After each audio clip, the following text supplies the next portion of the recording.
corn and soybean are the cheapest things to grow. And it's not, here's the thing, it's not conspiracy that we use corn and soy. It's just that they're the easiest to grow in the U.S., which means that it's more money because growing tomatoes or whatever is water intensive. Corn, less water intensive. So, and you get more calories per corn than any other grain. The problem is that we took that and we refined it into corn fructose syrup, high fructose corn syrup. But so everything we eat in our modern diet is pretty much corn syrup, high fructose, high glucose corn syrup, soybean, and soybean oil. But those are some of our biggest crops. One, because they're easy to grow, but they're also their nutritional value is very valuable, but it's been so ultra processed that that's where the problem is. So we have the legume of soybeans and we have the grain of crops, but we also do monocrop agriculture, which means that all the soil is getting depleted on both of them because we're just greedy and just all over and over, over and over. You mentioned that last time. Yeah, we only have like 60 years left in crops, which is nothing. So that's a big serious issue. But they're the easiest ones to make, and the reason we put all the preservatives and make it all so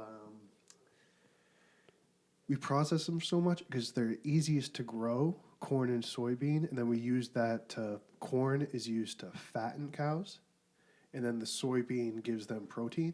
Okay. So most of our crops we send like a third to China. We eat a third of them, and then we turn the other third of corn and soybean into animal feed. So that's where it goes. So then our diets, when we get those grains, no one's eating corn, no one's eating soybean. So we take it and then we process it so it's easier to stay on shelves because it's easier to make a higher profit. So it's a cheap grain and all that. So it's cheaper to produce, cheaper to sell, and then you can process it so it has a longer shelf life. And that's why everything in our store is corn syrup and soybean oil and all that stuff because we found ways to process. The easiest thing to produce, we found the easiest way to sell it, which is the easiest way to store it, maximize the profit, and the back end of all that easiness. Then because it's easy to consume because there's less loss because it's better preserved and better packaged. But the problem is we end up eating it. And by the time it gets to us, it's so shitty for us, but it tastes good because it's just sugar. And that's it's addicting. It's the dopamine releases and all that. And it's so cheap that it makes people who don't make that much money go for the cheaper option. Just the cheapness, easiness, the convenience of it makes it lucrative and lucrative and desirable. But it's also just habit. Because then we see that all of those corporations make a whole bunch of money, and then because they make cornfields, they make money off of Coca-Cola.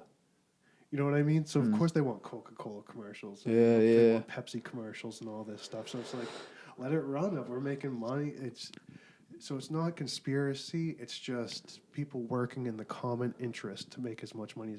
But then they start owning each other, and then they're like, well, we're going to make sure that. What is it? Comedy Central and